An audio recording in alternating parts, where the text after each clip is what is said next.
Olá, na presente aula vamos estudar o contrato de seguro.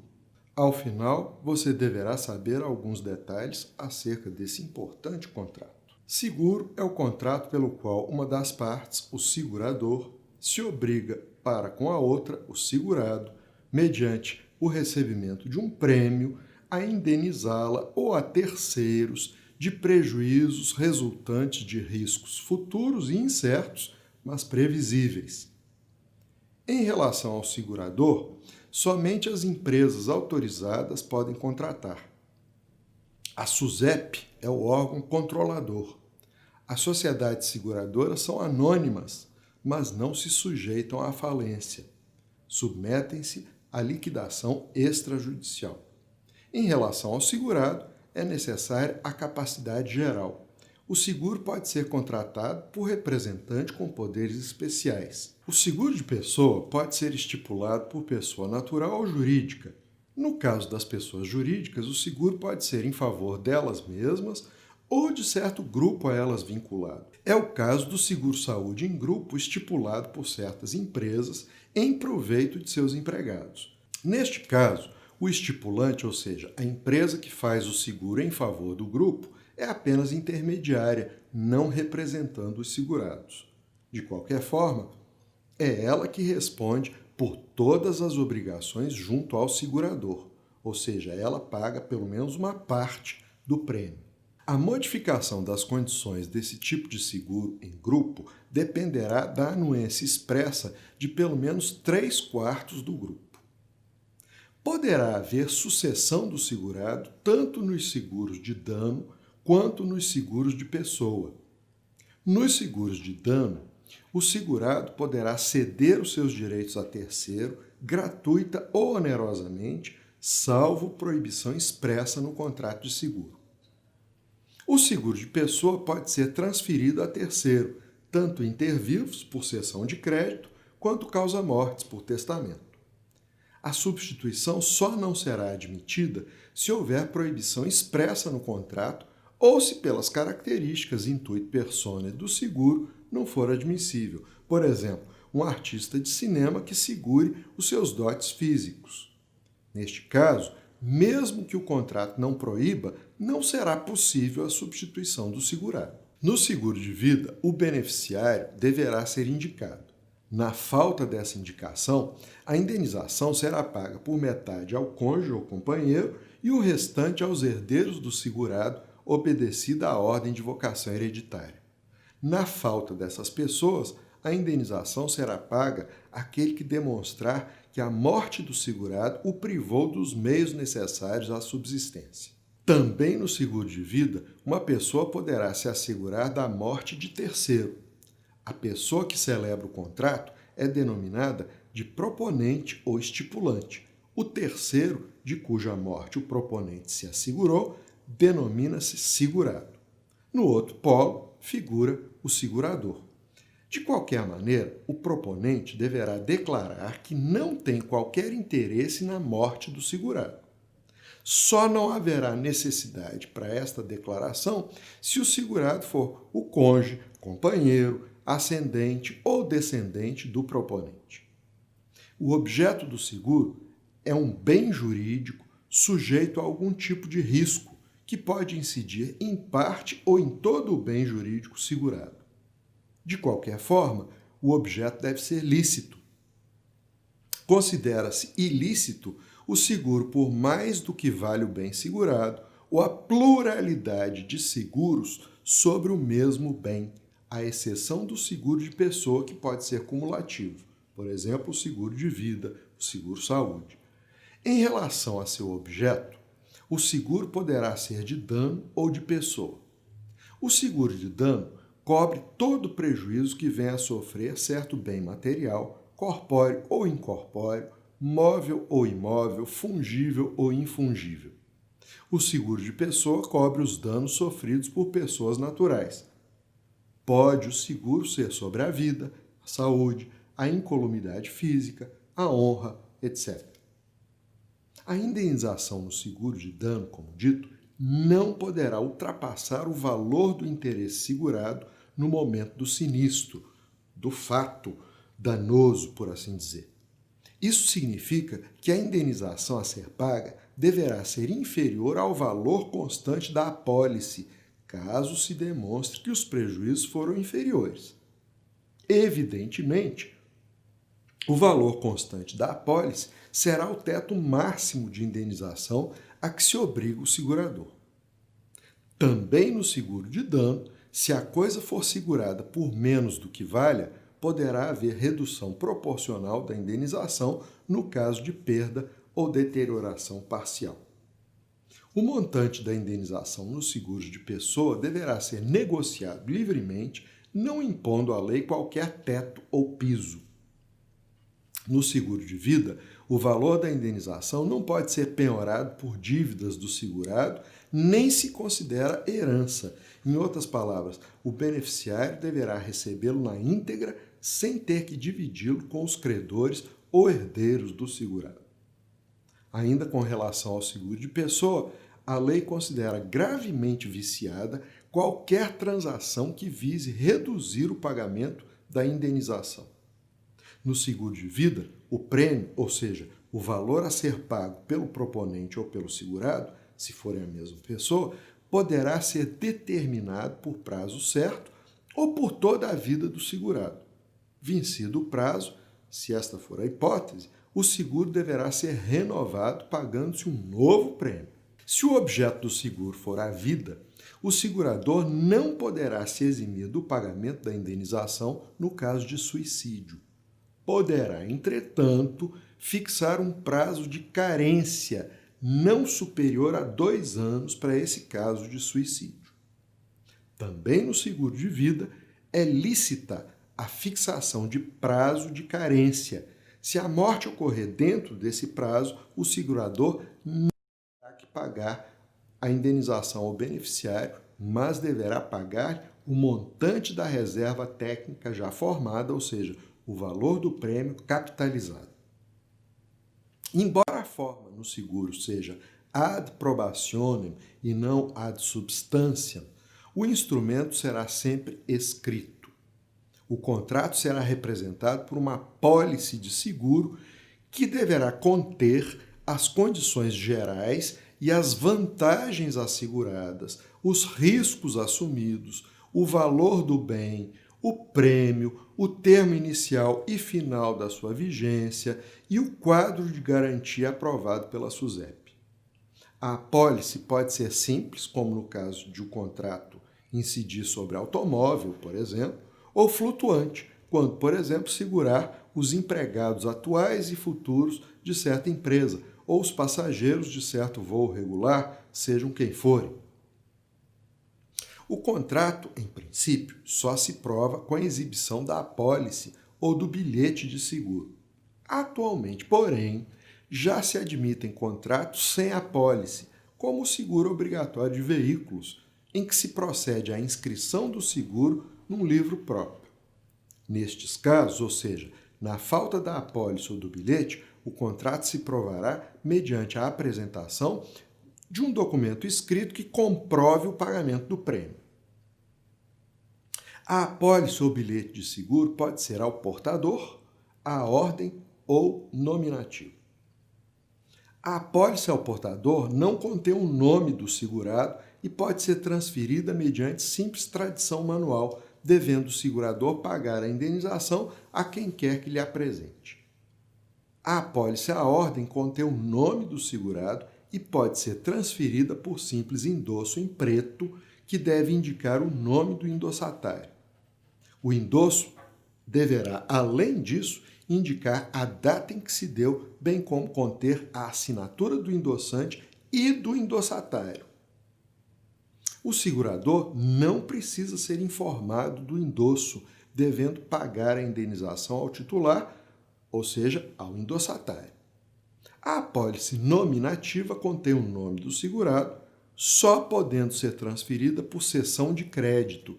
Em outras palavras, a cessão se dará por intermédio do segurador, que deverá ser informado a fim de proceder à mudança em seus registros.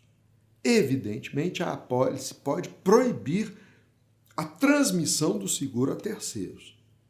No seguro de pessoa, a apólice ou bilhete não poderá ser ao portador.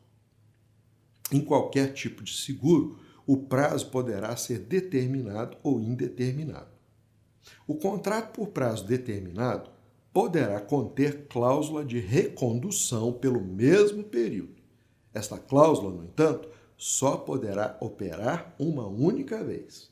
Na segunda vez, será necessária anuência, principalmente do segurado, para renovação do seguro. Em seguro, fala-se em recondução para significar a renovação automática do contrato que ocorre independentemente de manifestação das partes.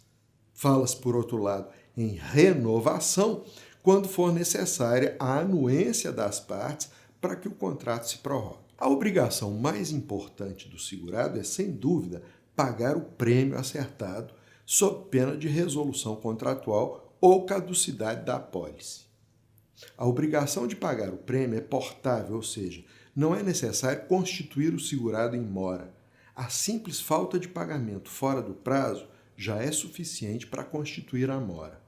Aplica-se, pois, o princípio dies interpella pro homine. O segurado não pode deixar de pagar o prêmio sob a alegação de ter o risco diminuído ou deixado de existir. A mora no pagamento do prêmio faz com que o segurado perca o direito à indenização. No momento da celebração do contrato, é dever do segurado prestar informações exatas sob pena de anulação por dolo. Funda-se esta regra no princípio da transparência e da boa-fé. O segurado, além de perder o direito à indenização, deverá pagar o prêmio já vencido. Se, entretanto, a inexatidão das informações não se dever à má-fé do segurado, o segurador poderá alternativamente denunciar o contrato ou exigir complementação do valor do prêmio. Se o seguro for feito para assegurar terceiro, o segurador poderá opor ao segurado, ou seja, ao terceiro, todas as defesas que tiver contra o estipulante, por descumprimento de normas contratuais. O segurado deverá ainda abster-se de tudo quanto possa aumentar o risco sob pena de perder o seguro. De qualquer modo, não vale a cláusula que proibir o segurado de utilizar-se de meios de transporte mais arriscados, da prestação de serviço militar ou de praticar atividades arriscadas por motivos humanitários. É nulo o seguro que cobrir riscos provenientes de dolo do segurado. A regra tem o objetivo de desestimular a violência. Assim, eu não estarei jamais segurado se propositadamente jogar o meu carro contra outro automóvel ou pessoa. Trata-se de crime de dano ou de homicídio doloso ou de tentativa de homicídio. Não se pode conceber seguro para estes e outros casos semelhantes. Ocorrido o sinistro, o segurado comunicará ao segurador tão logo fique sabendo. A omissão do segurado poderá exonerar o segurador, provando-se que, se oportunamente avisado, ter-lhe-ia sido possível evitar ou diminuir o risco. Neste último caso, a indenização será diminuída proporcionalmente. Além disso, o segurado é obrigado a tomar todas as providências para minorar os danos, se isso for possível. O segurado não poderá reconhecer a sua culpa, bem como transigir ou pagar qualquer tipo de indenização ao terceiro prejudicado sem anuência expressa do segurador, ou seja, no contrato ou posterior. Sendo o segurador insolvente, o terceiro prejudicado poderá acionar o segurado. Trata-se de responsabilidade subsidiária, mas isto não impede que o terceiro prejudicado intente a ação diretamente contra o segurado. Se isto ocorrer, o segurado deverá denunciar o segurador da lide para que este assuma o seu papel processual. Quanto ao segurador, deve pagar em dinheiro o valor segurado, dentro dos limites da apólice, a não ser que se convencione a reposição de coisa do mesmo gênero, espécie, qualidade e quantidade. Mas o segurador não responde por vícios ocultos nem por prejuízos além dos riscos cobertos. A mora no pagamento da indenização implicará perdas e danos, juros e correção monetária. Caso se recuse a receber o prêmio sob a alegação de que o risco aumentou ou sofreu alteração, o segurado tem direito de consignar o pagamento. No entanto, o segurador poderá recusar-se se o fizer nos 15 dias subsequentes ao conhecimento da agravação do risco. Se o prêmio já houver sido pago, a denúncia do contrato só valerá após 30 dias da notificação que o segurador fizer ao segurado. Deverá ele, de qualquer modo, restituir o prêmio ao segurado. A diminuição do risco não acarreta a redução do prêmio, a não ser que seja considerável, quando então o segurado poderá pleitear a sua revisão. O segurador deverá arcar com as despesas de salvamento resultantes do sinistro até o limite fixado no contrato. Se o segurador expedir a apólice sobre risco já passado dolosamente, restituirá o prêmio em dobro. É permitido, porém, recusar o pagamento do prêmio se provar que o valor do seguro é excessivo em relação ao bem segurado. O segurador responde pelos atos dos seus representantes.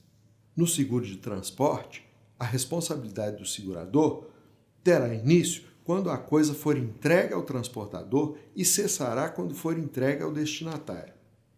No seguro de dano, o segurador se subroga contra o culpado nos direitos do segurado. O mesmo não ocorre no seguro de pessoa. Se o segurador for acionado diretamente pela vítima do sinistro e o contrato não tiver sido cumprido pelo segurado, o segurador não poderá opor exceção de contrato não cumprido contra o autor da ação sem que antes promova a citação do segurado para integrar a lide. Por fim, nos seguros de pessoa não se presume genericamente que o segurador deverá reembolsar as despesas com hospital ou médicos, nem o custeio das despesas de luto e de funeral. Assim, caso se trate de seguro de vida, por exemplo, o segurador, salvo estipulação em contrário, deverá pagar apenas o valor da indenização, não tendo que reembolsar o beneficiário ou quem quer que seja dessas despesas ainda há pouco referidas. A cobertura dos mesmos riscos por inteiro por vários seguradores se chama acumulação de seguros ou seguro cumulativo. A consequência é a invalidade do contrato. O vício, entretanto, se considera leve, ou seja, o contrato é anulável. Será permitida a acumulação de seguros em dois casos. Primeiro, se nos seguros de dano, o segurado comunicar ao segurador por escrito sua intenção de realizar um novo seguro, indicando o valor por que se pretende segurar. Nesse caso, o primeiro segurador poderá reduzir o valor da indenização e do prêmio, a fim de que a coisa não seja segurada por mais do que vale. Em segundo lugar, será admitida a acumulação de seguros quando se tratar de seguro de pessoa.